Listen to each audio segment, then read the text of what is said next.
background is he started out having graduated from Brunel in mechanical engineering, worked for Triumph Motorcycles for 16 years, and then took a bit of a change from that and became a chief engineer, chief designer at Ricardo in 2013. He's been working down in the showroom office. Okay, and in the last two and a half years, you've been looking after the Latitude Innovate UK Research project. Yep. That long, yeah. It's quite a good, interesting, challenging one. So at that point, I shall hand over to Andrew, who will give us his talk. Thank you. Thank you. Should be here. All good. Okay. Thanks, Martin. Good afternoon, everyone. So I'm Andrew Morris of Ricardo. So we'll run through today a very brief introduction to Ricardo and the Latitude project. We'll talk through the thermal modelling that we performed, and then I will hand over to Frank, who'll talk about the block optimisation that's been part of the project. Then we'll run through the results and our conclusions and next steps. Okay, so Ricardo, for those who are not so much from the automotive industry, you might not know us. We're a global, multi-industry, multidiscipline consultancy and niche manufacturer of high-performance products. I think that's the first line that's on there. I think that sums it up. That covers the whole range of everything that Ricardo do. So that means we can do small design projects, or we can take a whole engine from concept into production in low volume. So, for example, we do the engine for the McLaren road car, if I can mention McLaren here, I don't be careful, and the Bugatti Veyron and Chiron transmissions. I do wish that we had done the giant skateboard though. I feel a bit envious of that one.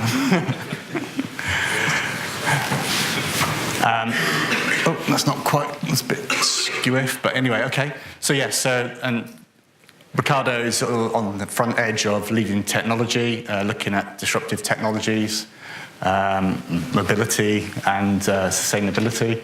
So sort of other technologies, sort of advanced combustion. There's a spin-off company at the moment developing a new combustion system, and we've looked at sort of flywheel technologies in the past. Okay, introduction to Latitude. Give a bit of background first on the sort of landscape, as Marcus talked about earlier. Trends for fuel economy being pushed down further and further with legislation and with market forces. This graph sort of shows how the future, predicting down to the future, where we're seeing increased levels of electrification. Obviously, the future is not fully defined. We don't know what the future is. We don't know what future legislation will be like, in 20 years from now. And with the increased electrification, there might be more focus even on sort of what they call the well-to-wheel. So not just looking at your tailpipe emissions.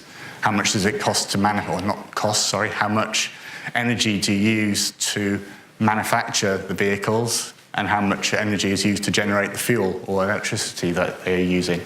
So that calculation becomes quite complicated.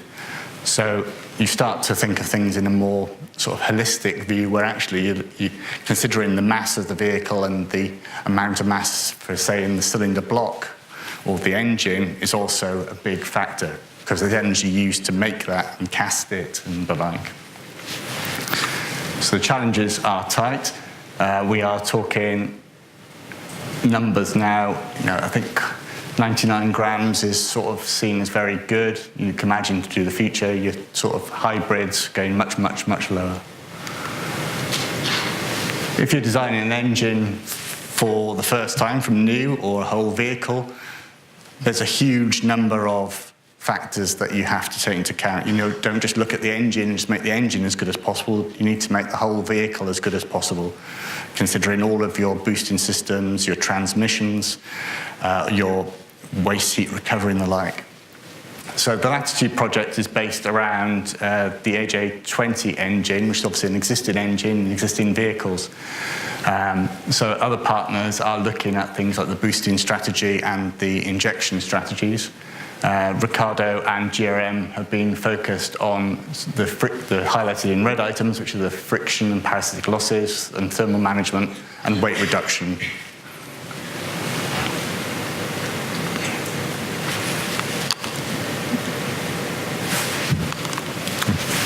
Okay, so Latitude is a UK government-funded project, which is through the Advanced Propulsion Centre, or partially funded rather, sorry. We have two work packages, a high-power thermally optimised engine, which is following on from a previous project called Viper, and we have a low-power eco-engine, which includes those thermal measures and a lightweight block and crank train. So, as sort of mentioned earlier, reducing engine mass has two key benefits. The vehicle mass reduction, which reduces CO2, and faster engine warm-up reduces emissions. And as we'll talk about later, the lower block inertia will be synergistic with other thermal technologies. So we're going to talk about thermal modelling and the mass optimization. Okay, so we have I'm going to talk through quite a complex thermal model that we have, and I'll do it fairly quickly because it's too detailed to go through in any more detail than that. So we basically take the engine CAD model as it is.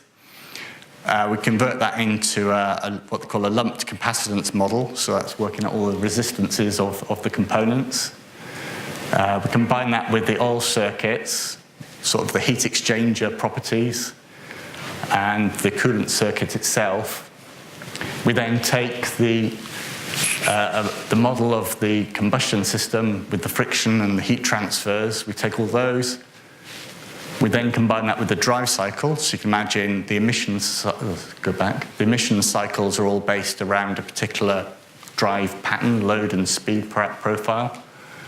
And we combine that into an aim-sim model, which we then run iteratively a number of times, and it will feed back. So you can imagine that the sort of temperature of the lubricant will affect the friction. So the models have to feed back and forth to each other as they are sort of correlated. And that then gives you a fuel consumption output, a prediction over a cycle. So then we took that and we ran through a number of different technologies. This slide is quite a good summary of what's actually going on with your fuel. So your fuel goes into your combustion into your cylinder. Some of that, a surprisingly small amount of that, which we'll see on the next slide, goes into what they call brake power, which is actually what then goes to your wheels. The rest of it goes as heat into the combustion chamber, or into friction losses, or down the exhaust pipe. So our focus is on those friction losses, trying to reduce those, and also, to a certain extent, the warm-up, the heat, getting the block, the engine warmer faster, reduces the heat transfer from the cylinder into the engine. I included this, mainly because it's pretty. It's got lots of colours, but it's a very a good way of understanding what goes on with that heat. So on the left-hand side, you have all your fuel, 100% of that energy. On the right-hand side, it's telling you where that goes to. And as we were saying earlier, number 5 is the BMEP, which is actually what makes it out of the engine. And this is to scale, so that's a surprisingly small amount. So about 20, depending on the cycle, it could be 20, about 20, 25%. Where else does it go? Some of it will go into heating up components. For example, number 7, which is one of the key ones we're looking. Lost it now. Number 11 is one of the key ones we're looking at, which is the metallic mass inertia. That's just heating up the engine. So over a drive cycle where you've got the engine getting warmer at the beginning, that sort of wasted heat being used to warm up the engine. Okay. On this slide, we've listed where these go in percentages. So the NEDC cycle, for those who aren't familiar with automotive world emissions, the NEDC cycle is the old emissions drive cycle. which was quite focused on cold start. The WLTP is less focused on cold starts. That's why you'll see less heat going into the engine on the WLTP. But these are the cycles that people are talking about when on the news you've got all the cycle beating technologies or what have you. So they're the cycles that are measured in a lab. The new emissions regulations, we are starting to talk now about RDE, which is real-world sort of driving emissions. So at Ricardo, we've developed a test route which we've correlated a number of times with different vehicles, which we call it RDE compliant. So it's not a cycle, but it's a procedure where you can repeatedly perform the same test and compare vehicles. I think there's a press release, I think yesterday actually, where we've actually tested, I think, 250,000 vehicles to this procedure. I couldn't quite believe it. I need to look up that one because I couldn't believe it was so many. Okay, right. So talking on, so we've used this model to compare different technologies along with using the WLTP results. So we looked at a large number of what we call thermal technologies, which was based around isolating parts of the oil from the engine to help the oil warm up faster. So they include things like isolating the drains, so wherever there's a wall on the block, you cover it with plastic. We've looked at a split sump arrangement. Split sump is where you keep part of the volume to one side, so you only use part of the oil volume during the warm-up procedure, so the oil warms up faster, and then you start sharing it later.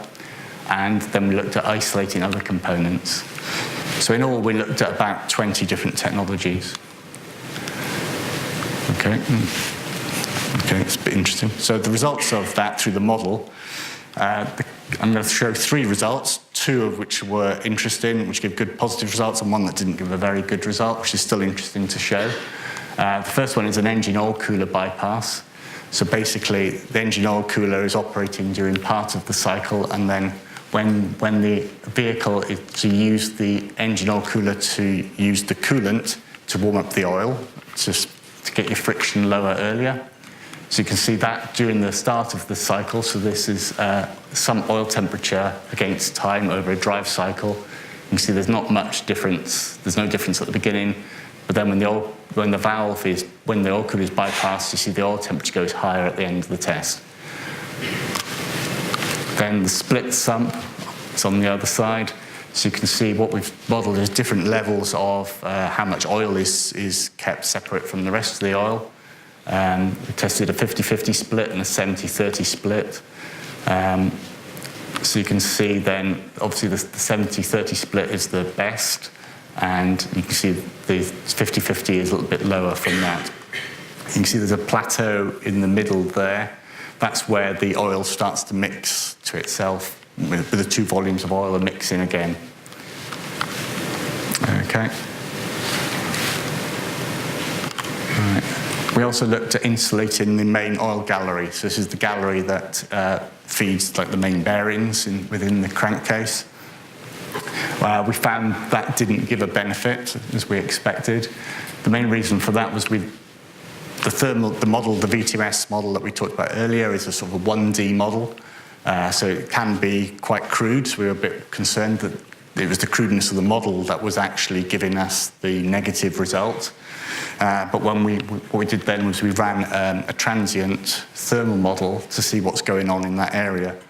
And what we found was actually the cylinder block during the warm-up time in the area of the gallery was actually warmer than the oil. So actually, the block was heating the oil up, not taking the heat away from the oil.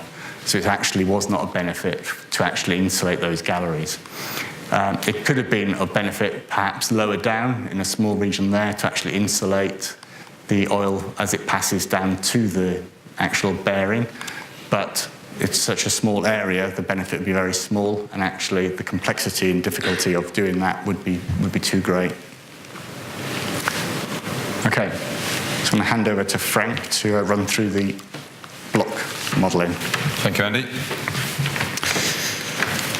So GRM's involvement with the Latitude project has been primarily with what we've been referring to as Work Package 3, which is the development of a coupled optimization process and development of a lightweight engine block.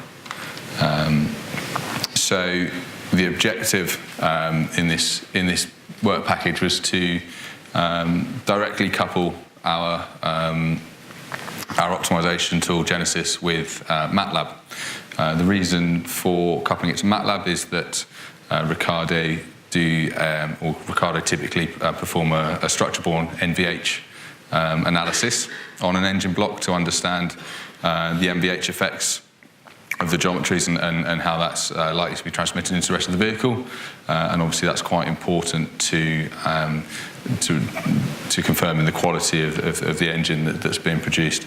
So by coupling our optimizer to this MATLAB structure-borne NVH script, we're able to actually optimize the engine block itself to reduce the vibrations that are transmitted into the vehicle. And then the second objective there is to actually develop a lightweight engine block using this method. The challenge is considering the external solver performance within the optimization loop is expected to be very difficult, particularly coupling MATLAB to the optimizer, which is not something that we've done before. Obviously, coupling MATLAB to something like Genesis has a vast amount of benefits because MATLAB is such a versatile tool. You can do so much with it that if you can consider the external performance or the performance of an external script in MATLAB within the optimization tool, then your possibilities are greatly expanded.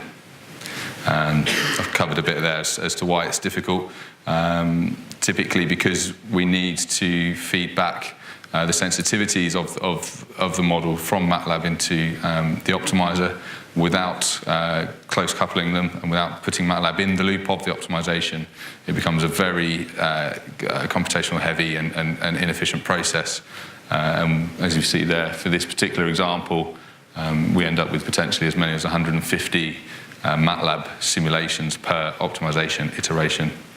So the task for us in this project was to combine the two, working in conjunction with each other instead of simply doing an optimization, running a MATLAB and restarting.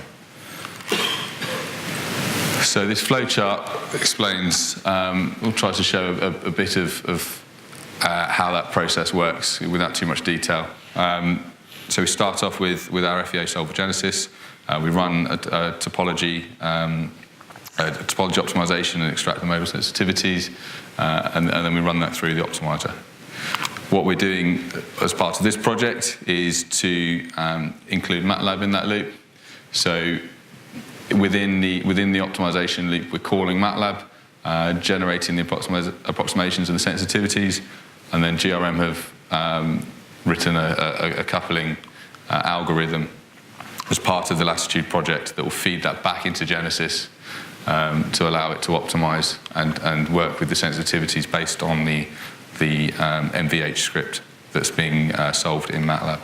And you can see there a very, very basic coarse engine model whereby we've got some ancillaries there's a large mass, we've got a powertrain on the end and the basis of an engine block. So we tested it first on some very coarse models to try and understand the link between the two softwares and make sure that we were getting sort of similar results to what we might expect, and to make sure that our code, our algorithm that couples the two softwares was working correctly. Apologies, the slide's a bit overlapping, but to validate our code and to ensure that our integration between the two softwares was working, we tried it on the AJ20 block, the standard AJ20 block with some shape optimization. So what we have in the top right here is an example of the MVH output from the MATLAB script. The top line, the red line, is our target line, which the target was derived from the baseline AJ20, and the blue line underneath there is the optimized output. So what we're seeing, what the output here is essentially a noise level, it's like a composite mount noise level. So you can see that we've been able to reduce reduce the MVH output from our baseline, and at the same time we've saved 400 grams of mass by performing shape optimization on some of the flat areas and the surfaces of the block. This is a successful validation of the process and what we set out to achieve, and it shows that MATLAB can indeed be coupled with Genesis, and that we're able to calculate the Jacobians and the sensitivities in MATLAB and feed those back into the Genesis sensitivities. So the coupling for topology, I just showed you shape. So moving on to topology, which is where we really hope to see better gains for mass reductions, has not yet been successful, but we believe we understand why that is. So in topology optimization, because the MATLAB coupling is based on the modal shapes and frequencies, in topology optimization we end up with a lot of these non-physical sort of modes whereby we've disconnected areas of the design space. We've got very low element density, very low density elements where their density has been reduced to 0 or almost 0, but they still have a mode, and that can cloud our input into MATLAB, and we end up with a lot of modes that aren't necessarily relevant to the structure that we're trying to optimize, and that makes it very difficult for both MATLAB and the MATLAB MVH script and Genesis to understand exactly what mode shapes it needs to be working with. So we believe that's the issue. This is part of the challenge of a research and development project. That's something that we will have to look at in the future and try and understand how we can work with that. And it will mean revising how the two softwares talk to each other. Can't quite see what's sitting under there, but essentially it's just a couple of what next points. So like I've just said, is develop that method to tidy up some of the mode shapes and frequencies, and develop the process and to work out how we can to identify that issue in the future. So the second part of our involvement in the project is to actually develop a lightweight engine block using topology optimization. That was the intention, was that we would do that with the coupling to MATLAB, but we realized that wasn't going to yield the most successful results. So instead we used a more traditional sort of topology optimization and CAE-led design approach, whereby we had a number of load cases and that we applied topology optimization to. So our targets were again derived from a baseline of the AJ20 block. So we had some stiffness targets that may be powertrain bending, or for example a twist load case, or static load cases that represent the firing of the engine cylinders and the bearing loads. Again, apologies, some of the text has been covered up, but you can see where we started here. So we started with a fixed design region, or a fixed region that's not available to the topology optimization. This is considered the minimum requirements of the block. You can see that there's areas that are disconnected that join to other structures. We've got a sump split line here. We've got some water jackets and some cylinder head bolt regions, water pump and bell housing. To that, we added some design regions, some design space. You can see that we've two regions here, the block region and a sump region as well, or a bottom end region, not specifically a sump. And from that we have a topology result. Interestingly, the optimizer led us to a bed plate solution, combining the bearing caps at the bottom end to a structural member across the bottom of the block, which then allows us to use a lightweight non-structural sump. So our topology result is shown there. This was then provided to Ricardo, who interpreted that into a design. And again, you can see we did perform an MVH assessment using the same MATLAB script as our coupled optimization process. We performed that analysis towards the end of the topology process to ensure that we're within our limits. And we achieved that, or we were able to monitor that throughout by keeping an eye on some of the key mode frequencies during the optimization. So you can see there how we work through from minimum requirements to a design space, topology result, and interpreted design. And I'll hand back to Andy now to talk about the results. Cheers. So how that all ties up. So on the left-hand side, we've got the masses of the engine. So as Frank said, they achieved about a 4 kilo saving on the block. That was an enabler then for a lightweight plastic oil pan, which saved another 2.2 kilos. So you start to get some big savings. As part of the project, we also included lightweighting crank train and balancer shaft, which we've not really talked about. The split sump that I talked about earlier, whilst it saves, it speeds up warm-up, it's actually a weight penalty, so it goes the other way, but it's worth it. And then we've got other technology, other weight savings, which then bring that up to a 13 kilos engine mass saving. How that then turns into a CO2 benefit, the engine oil cooler bypass that we talked about is worth, these seem quite small numbers, but they start to add up, is 0.05% saving. The oil cooler, the split sump is 0.13. The thermal benefit of the mass reduction of this 13 kilos is 0.28. When you combine, you can look at these individually, which is how we've analysed them, but when you combine them all together, you get an extra benefit, because you can imagine the mass of the block being less, combined with these other technologies, means you warm up faster. That's worth a further 0.11. So they start to, you've got over 0.5%. So when you're looking at, if you can imagine an OEM wanting to get down to a target, we're talking 1% could be 1 gram. So that's quite significant. And this 0.5% on this WLTP cycle is about 1% on a RDE cold start cycle. So reducing the cylinder block mass helps reduce the thermal inertia, helps faster warm-up. Relatively small savings that we talked about all add up together, but they have a synergistic effect which makes them magnified, which is good. What we've not talked about on here is actually this equates, when we take this engine into a vehicle, part of the project is to include what we call encapsulation, so you cover the whole engine bay with a lagging, so you keep the engine warm for hot restarts. But that has a mass penalty.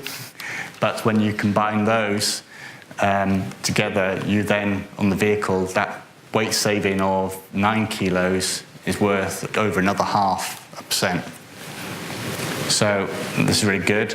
Encapsulation obviously is a weight penalty, but you can apply for what they call an eco credit, where you say this technology, although it doesn't help on the actual drive cycle test, this technology when applied, we know in the real world has faster, you have hot restarts, therefore you have faster warm-up, so you get a credit onto your emission scores, and that can be in the magnitude of 1 to 1.5%. Okay, conclusions. Pretty much we've talked about them all just now. The main thing is going forward is that we're going to test those thermal technologies on an engine to validate our model. So it's good to close the loop. And we're going to do some further work on the optimization tool with GRM. So we're going to include other factors such as CFD, and we're going to couple with the crankshaft loading. So much a bit of what Martin was talking about earlier, where you make the bit that make the problem harder. So we're going to make the problem harder and bigger and see what we can get out of it. So it's quite, cylinder block analysis is not trivial. You've got thermal effects, you've got the interaction with pistons, you've got radiated noise. Sometimes you have to worry about how it looks. Not so much in engines and under the bonnet, but on motorcycles you do have to care how it looks. So you can imagine how complex it is. But if we can make CFD couple with block optimization, for example, that technology is also transferable to future new technology design or e-motor design. So if we can develop a tool for this, this could be very useful in the future.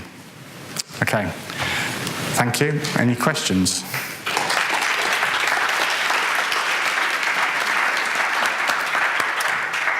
Thank you very much, guys. Apologies there for the fonts. I can only assume, I'll chat later, but I should have checked it myself, but the font probably wasn't supported on that machine, so apologies for that, but you did admirably anyway. Any questions from the floor on this one? It's quite a deep topic to get into. Yes? Would the preferred material for the engine be alloy, steel, or the powder materials differently solved for optimization? Absolutely, yes, it would, for both the thermal speed of warm-up, NVH, and for... and for the mass and structure. And for the mass and structure. And for the mass, yeah, absolutely, yes.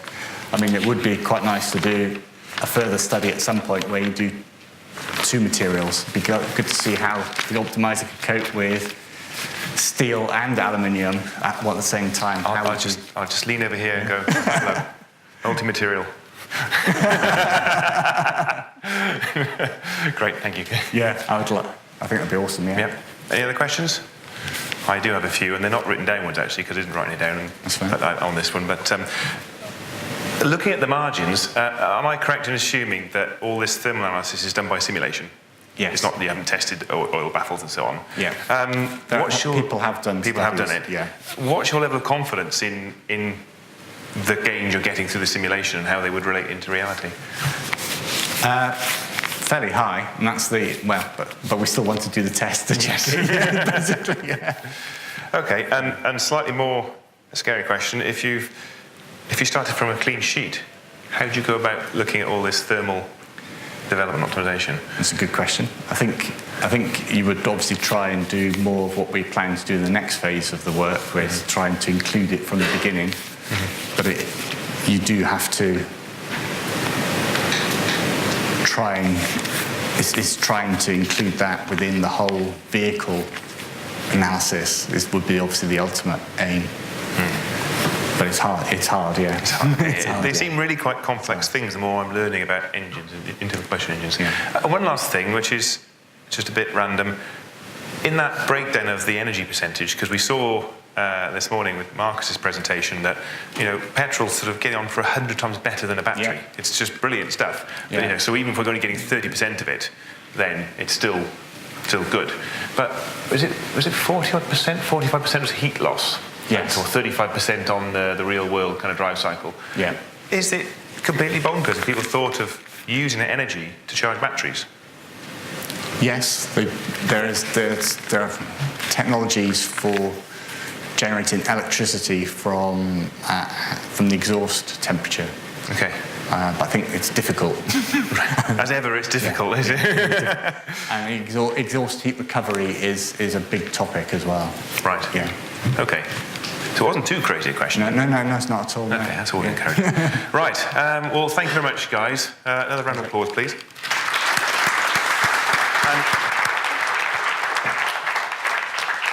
I'm sorry, Frank. You're going to have to share this or just take a photograph of it. Thank you very much. Really. Thanks, Frank. Cheers.